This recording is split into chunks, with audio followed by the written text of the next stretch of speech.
Everyone, welcome to Mastura classes. आज हम देखेंगे एनसीईआरटी 9th क्लास की ज्योग्राफी का 5 चैप्टर, जो कि है प्राकृतिक वनस्पति तथा वन्य प्राणी। हम इसमें वनस्पति और प्राणियों के बारे में जानेंगे, क्या दिया हुआ है इस चैप्टर में। तो आइए शुरू करते हैं अपनी वीडियो।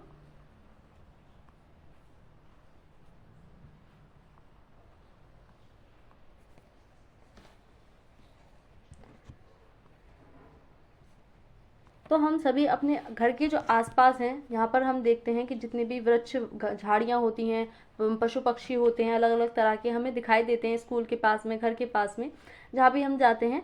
भारत एक विशाल देश है, जैसे कि हम जानते हैं, एक बड़ा देश है भारत। हमने फर्स्ट चैप्टर में इसके बारे में देखा था, इसकी स्थिति के बारे में हमने देखा था।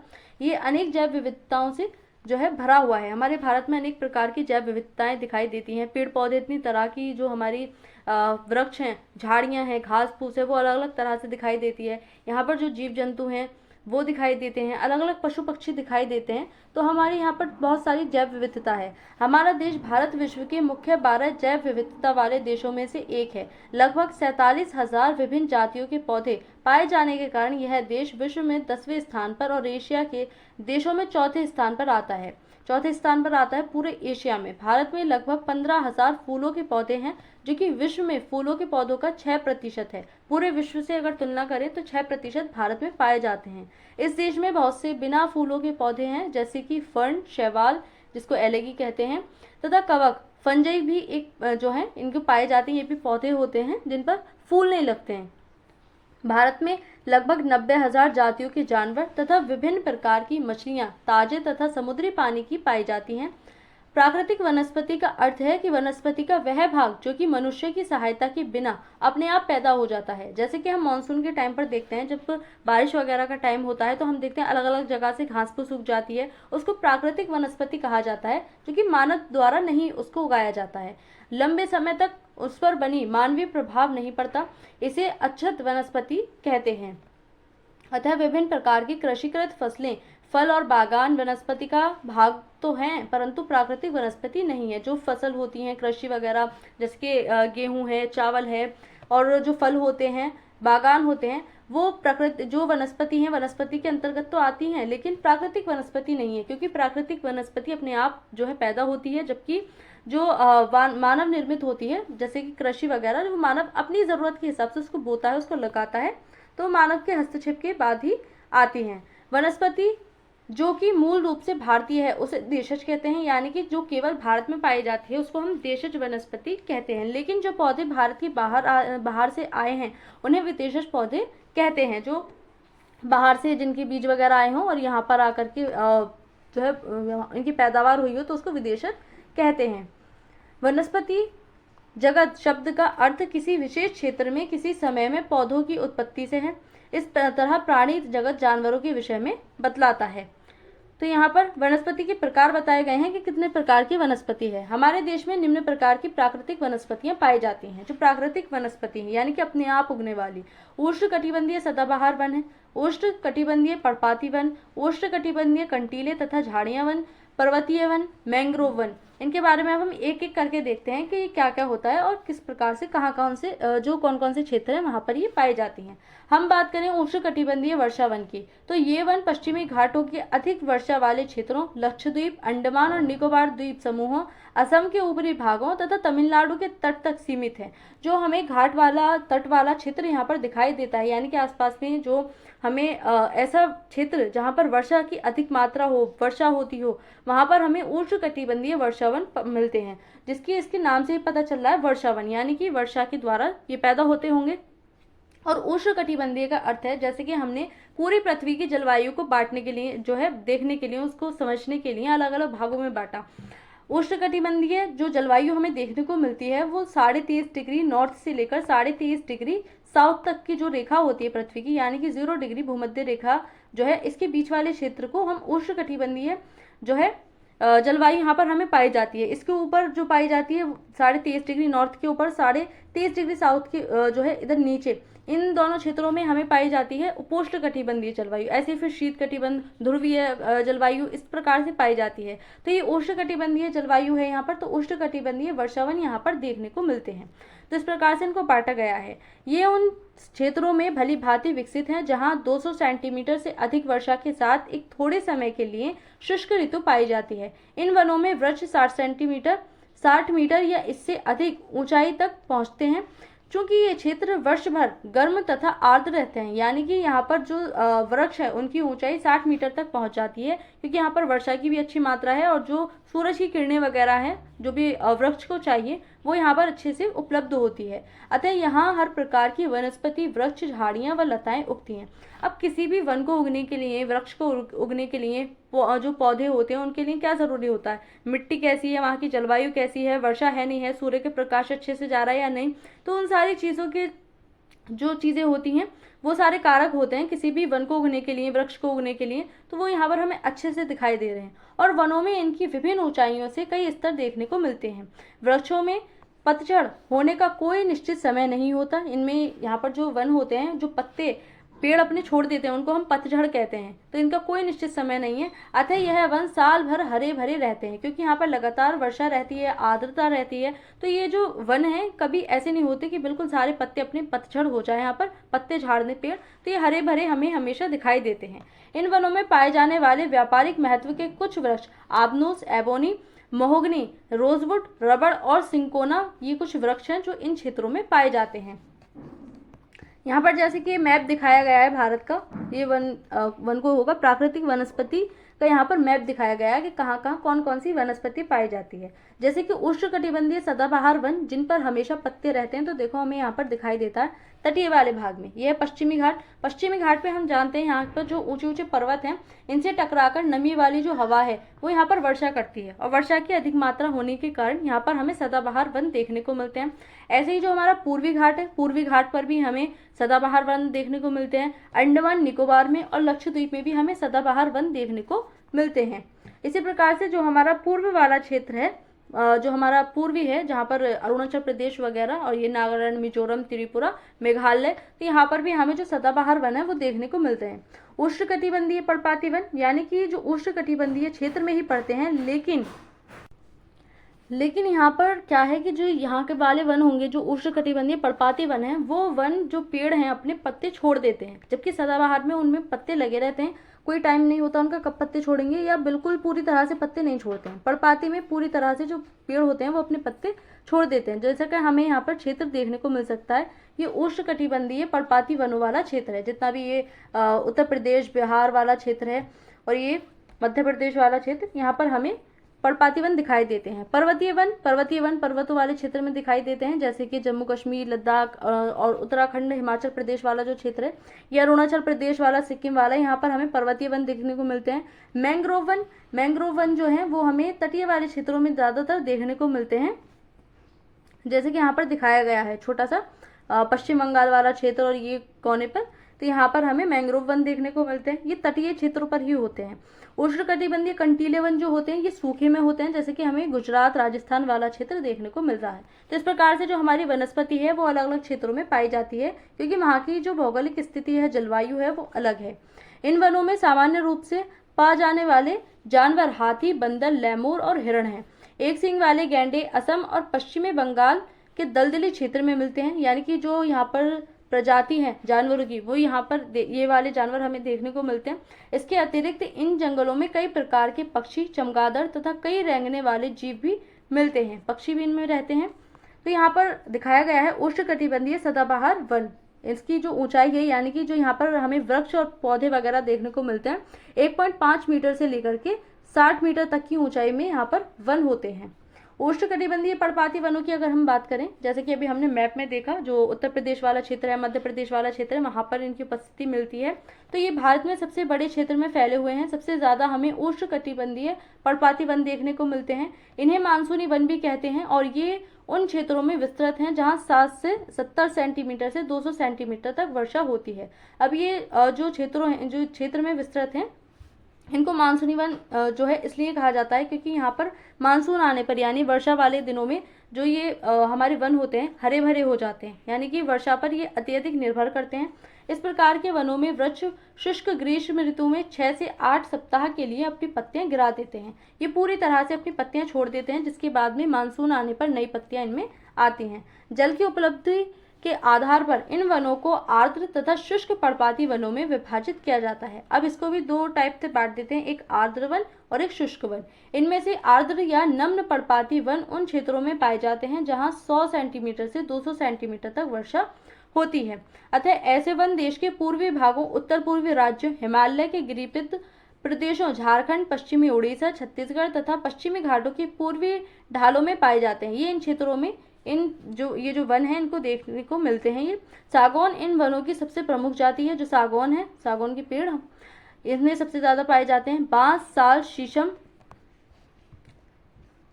शीशम, चंदर, रवेर, कुसुम, अर्जुन तथा शहतूत के वृक्ष व्यापारिक महत्व वाली प्रजातियां इसमें पाई जाती हैं। शुष्क पर्णपाती वन उन क्षेत्रों में पाए जाते हैं जहां वर्षा 70 सेंटीमीटर से 200 सेंटीमीटर के बीच में होती है, क्योंकि यहाँ पर शुष्क है, क्योंकि जो यहाँ पर वर्षा है वो कम मात्रा में हो रही है, जिसके कारण ये शुष्क पर्णपाती वन होते हैं। ये वन प्रायद्वीपीय पठार के ऐसे वर्षा वाले क्षेत्रों, उत्तर प्रदेश तथा बिहार के मैदानों में पाए जाते हैं। विस्तृत क्षेत्रों में प्राय सागौन, साल, पीपल तथा नीम के वृक्ष उगते हैं। इन क्षेत्रों के बहुत बड़े भाग कृषि कार्य में प्रयोग होते हैं, प्रयोग हेतु से जो है साफ कर लिए जाते हैं। यानी कि यहाँ पर हम देखते हैं जो मैदानी इलाका है यहाँ पर कृषि भारी मात्रा में होती है, बड़े क्षेत्र पर कृषि होती है, तो कृषि करने के लिए जो यहाँ पर पेड़ पौधे हैं उनको साफ कर लिया जाता है, यानी कि पेड़ों की कटाई कर देते हैं कृषि के लिए। और कुछ भागों में पशुचारण भी होता है, जो पशु हैं उनको भी चराया जाता है इन पर। तो यह है उष्णकटिबंधीय पर्णपाती वन, जो अपनी पत्तियां मौसम के हिसाब से झाड़ देते हैं। इन जंगलों में पाए जाने वाले जानवर प्राय सिंह, शेर, सुअर, हिरण और हाथी यहाँ पर पाए जाने वाले जानवर हैं। विविध प्रकार के पक्षी, छिपकली, सांप और कछुए भी यहाँ पर पाए जाते हैं। जो कीड़े होते हैं रेंगने वाले, वो सभी हमें यहाँ पर देखने को मिलते हैं। अब हम बात करते हैं कंटीली वन तथा झाड़ियों के बारे में। तो जिन क्षेत्रों में 70 सेंटीमीटर से कम वर्षा होती है वहां प्राकृतिक वनस्पति में कंटीले वन तथा झाड़ियां पाई जाती हैं। यानी कि जहां से इतनी कम वर्षा हो रही है तो वहां पर जो पत्ते वाली झाड़ियां हैं या पत्ते वाली घास वगैरह है, पेड़ पौधे हैं, वो हमें देखने को नहीं मिलेंगे। वहां पर कंटीली झाड़ियां या इन क्षेत्रों में जो वनस्पति होती है वो बहुत छोटी पत्ती वाली होती है, क्योंकि छोटी पत्ती के लिए जल वाष्प की अधिक मात्रा नहीं चाहिए होती है, या हम कहें कि जल की अनुपलब्धता के कारण ही उनकी पत्तियां छोटी रह जाती हैं। इसलिए हमें यहाँ पर इस प्रकार की जो वन है, झाड़ियां हैं, वो देखने को मिलती हैं। इस प्रकार की वनस्पति देश के उत्तरी पश्चिमी भागों में पाई जाती है, जिनमें गुजरात, राजस्थान, छत्तीसगढ़, मध्य प्रदेश, उत्तर प्रदेश तथा हरियाणा के अर्ध शुष्क क्षेत्र सम्मिलित हैं। इन जैसे जो राज्य हैं, इन राज्यों में ये हमें देखने को मिलती है। अकासिया, खजूर, पाम, यूफोरबिया तथा नागफनी कैक्टाई यहाँ की मुख्य पादप प्रजातियां हैं। जो पादप प्रजातियां हैं उनके अंतर्गत ये आती हैं। इन वनों के वृक्ष बिखरे हुए होते हैं। इनकी जड़ें लंबी तथा जल की तलाश में चारों ओर फैली होती हैं। पत्तियां प्राय छोटी होती हैं, जिनसे वाष्पीकरण कम से कम हो सके। शुष्क भागों में झाड़ियां और कंटीले पादप पाए जाते हैं। यहाँ पर जो झाड़ियां हैं और जो कांटे वाले पेड़ पौधे होते हैं कंटीले, वो यहाँ पर मिलते हैं। कंटीले वन तथा झाड़ियां इस प्रकार की होती हैं जो रेगिस्तान वाले क्षेत्र में होती हैं, जैसे कि राजस्थान, गुजरात, तो वहां पर हमें ये देखने को मिलती हैं। इन जंगलों में प्राय चूहे, खरगोश, लोमड़ी, भेड़िए, शेर, सिंह, जंगली गधा, घोड़े तथा ऊंट पाए जाते हैं। ये यहाँ के मुख्य जानवर हैं जो इसमें पाए जाते हैं। पर्वतीय वनों की बात करें, जो पर्वतों पर पाए जाते हैं। पर्वतीय क्षेत्रों में तापमान की कमी तथा ऊंचाई के साथ साथ प्राकृतिक वनस्पति में भी अंतर दिखाई देता है। वनस्पति में जिस प्रकार का अंतर हम उष्णकटिबंधीय प्रदेशों से टुंड्रा की ओर जाते देखते हैं, उसी प्रकार का अंतर पर्वतीय भागों में ऊंचाई के साथ साथ देखने को मिलता है। यानी कि हम पर्वतों पर जितनी ऊपर जाते जाएंगे, यहाँ की जो वनस्पति है वो भी बदलती जाएगी।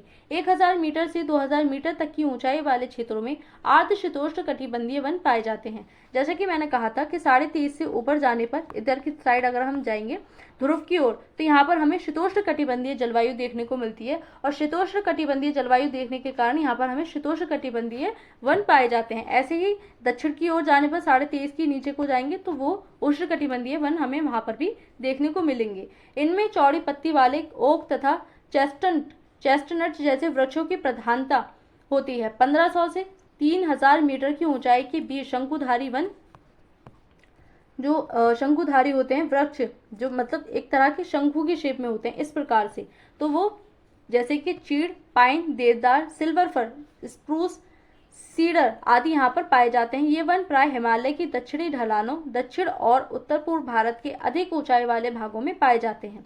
अधिक ऊंचाई पर प्राय शीतोष्ण कटिबंधीय घास के मैदान पाए जाते हैं। प्राय 3600 मीटर से अधिक ऊंचाई पर शीतोष्ण कटिबंधीय वनों तथा घास के मैदानों का स्थान अल्पाइन वनस्पति ले लेती है। इतनी ऊंचाई पर जाने पर दूसरी वनस्पति यहाँ से दिखाई देती है। सिल्वर फर, जूनिपर, पाइन व बर्च इन वनों के मुख्य वृक्ष हैं जो यहाँ पर पाए जाते हैं। जैसे जैसे हिमरेखा के निकट पहुंचते हैं यानी कि ध्रुवों की ओर जाते हैं, इन वृक्षों के आकार छोटे होते जाते हैं। अनंत झाड़ियों के रूप के बाद वे अल्पाइन घास के मैदानों में विलीन हो जाते हैं। जो हमें झाड़ियां, पहले वृक्ष दिखाई दे रहे थे, ऊपर चले फिर यहाँ पर झाड़ियां आई, झाड़ियां और ऊपर जाएंगे तो वो अल्पाइन घास या छोटी छोटी घास के रूप में हमें देखने को मिलते हैं। इनका उपयोग गुज्जर तथा बक्करवाल जैसी घुमक्कड़ जातियों द्वारा पशुचारण के लिए किया जाता है। हम देखते हैं जो हमारा ठंडे इलाके होते हैं, पर्वतीय इलाके होते हैं, वहां पर पशुचारण वाली जो पशुपालन है वो किया जाता है, क्योंकि उनसे जो भेड़ वगैरह होती हैं वो पालती हैं। जैसे कि हमें गुज्जर और बक्करवाल जैसी जनजातियां यहाँ पर देखने को मिलती हैं, तो ये भेड़ वगैरह पालती हैं, उनसे बाल वाल निकालती हैं, जिसके कारण जो ऊन है उसको तैयार किया जाता है। तो ये क्या करते हैं, अपने पशुओं को एक जगह से दूसरी जगह चराते रहते हैं। अधिक ऊंचाई वाले भागों में मॉस, लिचन घास, टुंड्रा वनस्पति का एक भाग है। इन वनों में प्राय कश्मीरी महामग्र, चित्रा हिरण, जंगली भेड़, खरगोश, तिब्बतीय बारहसिंगा, याक, हिम तेंदुआ, गिलहरी, रीछ, आइबेक्स, कहीं कहीं लाल पांडा, घने बालों वाली भेड़ तथा बकरियां यहाँ पर पाई जाती हैं। जो मुख्य जानवर हैं वो इनमें देखने को मिलते हैं। अब बात करते हैं मैंग्रोव वन की। तो मैंग्रोव वन यह वनस्पति जो तटवर्तीय क्षेत्र हैं वहां पर ज्वार भाटा आते हैं कि सबसे महत्वपूर्ण वनस्पति होती है। हमें ये तटों पर दिखाई देती है। मिट्टी और बालू इन तटों पर एकत्रित हो जाती है। घने मैंग्रोव वन एक प्रकार की ये होते हैं मैंग्रोव वन जो बिल्कुल तट पर लगे हुए हैं, और ये है पर्वतीय वन, इस तरह से शंकु आकार के इनको कहते हैं। तो ये वनस्पति है जिसमें पौधों की जड़ें पानी में डूबी रहती हैं, बिल्कुल तट पर होने के कारण एकदम पानी में इनकी जो जड़ें हैं वो डूबी रहती हैं। गंगा, ब्रह्मपुत्र, महानदी, गोदावरी, कृष्णा तथा कावेरी नदियों के डेल्टा भाग में यह वनस्पति मिलती है। इन जैसे नदियों वाले क्षेत्र में ये वनस्पति देखने को मिलती है। गंगा ब्रह्मपुत्र डेल्टा में सुंदरी वृक्ष पाए जाते हैं जिनसे मजबूत लकड़ी प्राप्त होती है। नारियल, ताड़, क्योड़ा एवं एंगोर के वृक्ष भी इन भागों में पाए जाते हैं।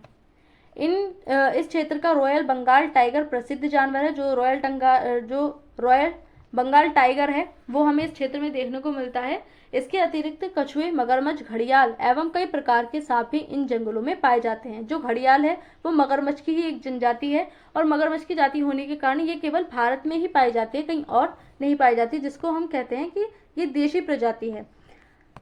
तो यहाँ पर जो है वन्य प्राणी अगर हम देखें, यहाँ पर हमने देख लिया जितने भी हमारे पेड़ पौधे हैं, वृक्ष हैं, वन की बात हमने की। अब हम वन्य प्राणियों के बारे में समझते हैं। तो वनस्पति की भांति ही भारत की विभिन्न प्रकार की प्राणी संपत्ति में भी धनी है। जैसे कि हमें विविधता हमें पेड़ों में दिखाई दी, घास फूस में दिखाई दी, इसी प्रकार से जो हमारी यहाँ प्रजातियां हैं, चाहे वो जानवर हो, पक्षी हो, उनकी भी हमें विविधता अपने देश में दिखाई देती है। यहाँ जीवों की लगभग 90,000 प्रजातियां मिलती हैं। देश में लगभग 2,000 से अधिक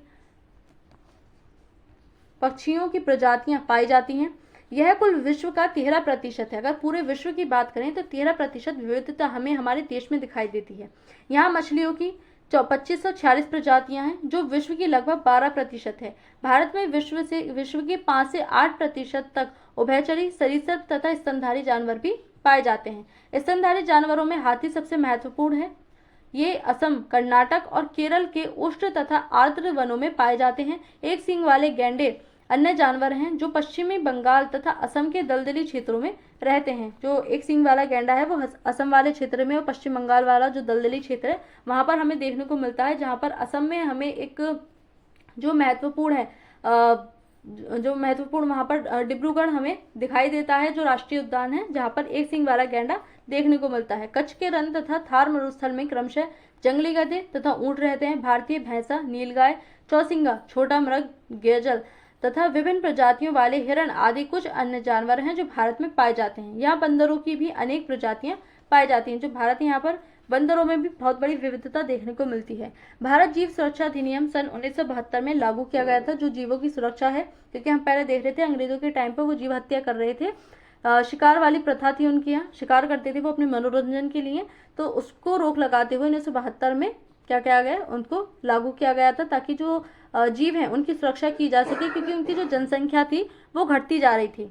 औषधीय पादप की बात करें, यानी कि जो पादप है उनको औषधि के रूप में किस प्रकार से यूज हो सकता है, तो भारत प्राचीन समय से अपने मसालों तथा जड़ी बूटियों के लिए विख्यात रहा है।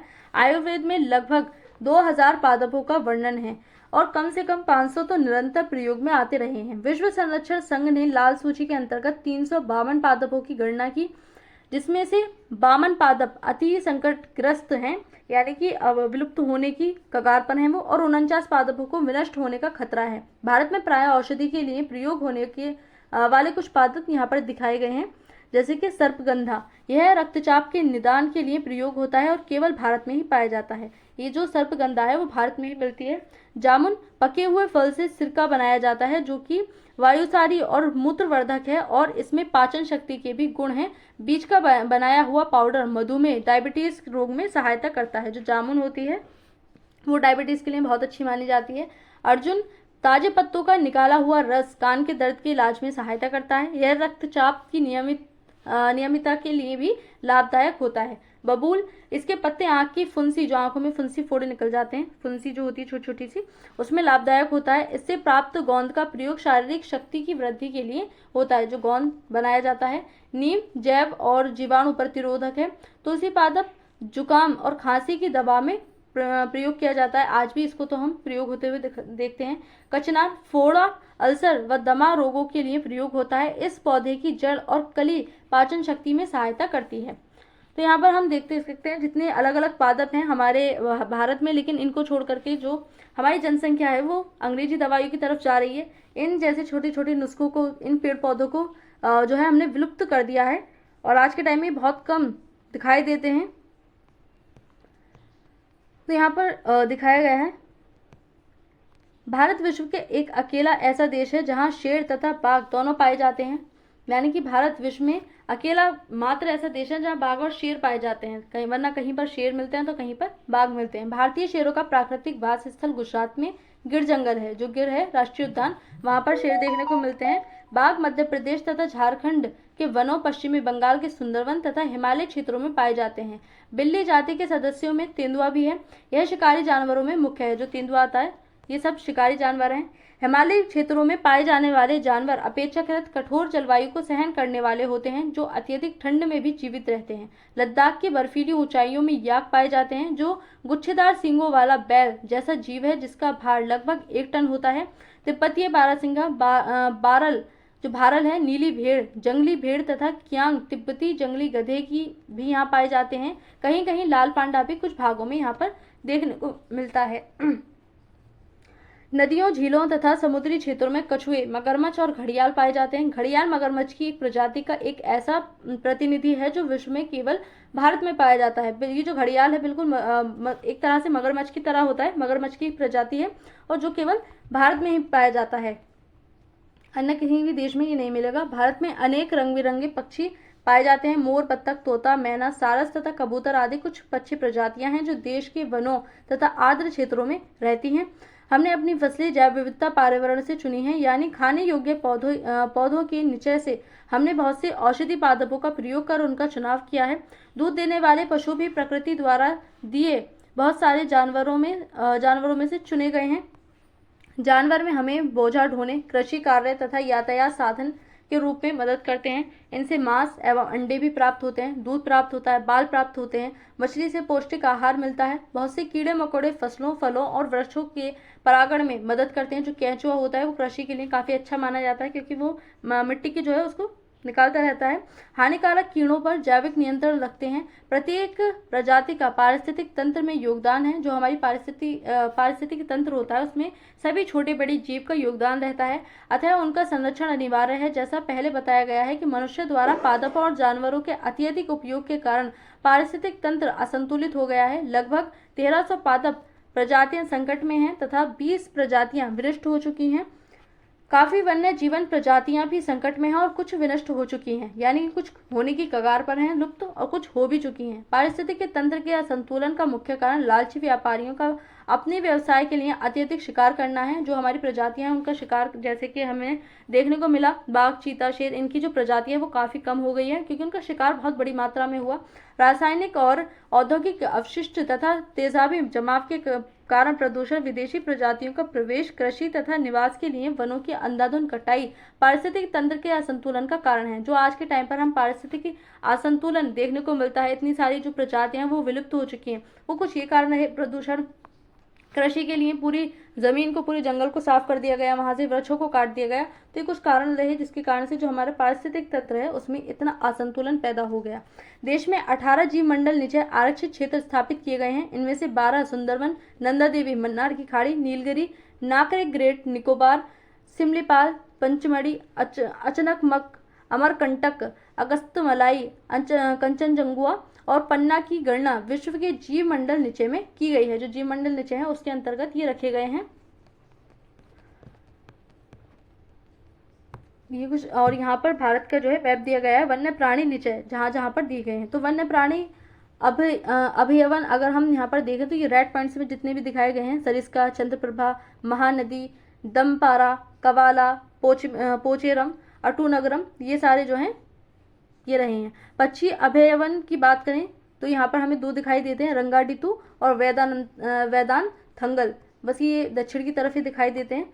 और नेशनल पार्क जो हैं उसमें तो ये सारे ही हैं, जैसे कि जम्मू कश्मीर में दाचीगाम, राजाजी, जो कार्बेट है, दुधवा, यहाँ पर मानस, काजीरंगा, रणथंभौर, शिवपुरी, कान्हा, तदोबा, ये संजय गांधी, जितने भी हैं यहाँ पर इनको संरक्षित करने के लिए, इनकी जनजातियों को, जो जानवर हैं, प्रजाति हैं हमारी, उनको संरक्षण देने के लिए इनका निर्माण किया गया। सन 1992 से सरकार द्वारा पादप उद्यानों को वित्तीय तथा तकनीकी सहायता देने की योजना बनाई गई थी।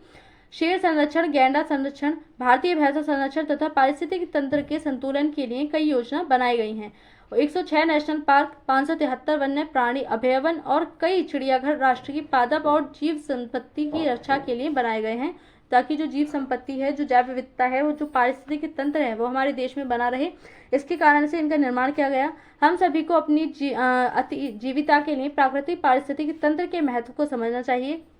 यह तब संभव है जब प्राकृतिक पर्यावरण का विनाश तत्काल समाप्त कर दिया जाएगा, यानी कि जो हम पारिस्थितिक तंत्र का नुकसान कर रहे हैं उसको रोका जाए। जैसे कि सरकार अलग अलग परियोजनाएं ला रही है, लेकिन उसके लिए जो जनता है उसको भी प्रयास किए जाने चाहिए अपनी तरफ से। 18 जीव मंडल निचय जो है आरक्षित क्षेत्र किए गए हैं, वो ये हैं: सुंदरवन, मन्नार की खाड़ी, नीलगिरी, दंदा देवी, नाकरेक, ग्रेट निकोबार, मानस, सिमलीपाल, दिहांग, दिबांग, डिब्रू साइकोवोवा, अगस्त्यमलाई, कंचनजुंगा, पंचमढ़ी, अचनकमर, अमरकंटक, कच्छ, ठंडा रेगिस्तान, शेष, अचलम, पन्ना, ये कुछ 18 निचय हैं जो कि बनाए गए हैं।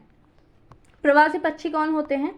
यहाँ पर प्रवासी पक्षियों के बारे में बताया गया है। भारत के कुछ दलदली भाग प्रवासी पक्षियों के लिए प्रसिद्ध हैं। शीत ऋतु में साइबेरियन सारस बहुत बड़ी संख्या में यहाँ पर आते हैं। इन पक्षियों का एक मनपसंद स्थान कच्छ का रण है, जो कि गुजरात में पड़ता है। जिस स्थान पर मरुभूमि समुद्र से मिलती है, वहाँ लाल सुंदर कलंगी वाली फ्लेमिंगोए हजारों की संख्या में आती हैं और खारे कीचड़ के ढेर बनाकर उनमें घोंसले बनाती हैं और बच्चों को पालती हैं। देश में अनेकों दर्शनीय दृश्यों में से ये भी एक है। क्या ये हमारी कीमती धरोहर नहीं है? मतलब जो बाहर से आ रही हैं प्रवासी पक्षी, जो बाहर से आती हैं, विदेशी होती हैं वो, यानी कि देशी पक्षी नहीं है, और वो यहाँ पर आकर के कई बार ये नुकसानदायक भी होती हैं, क्योंकि जो हमारी देशज जनजाति होती है उनका नुकसान करती हैं और खुद अपना डेरा जो है बना लेती हैं। तो आज के इस चैप्टर में इतना ही। Thank you.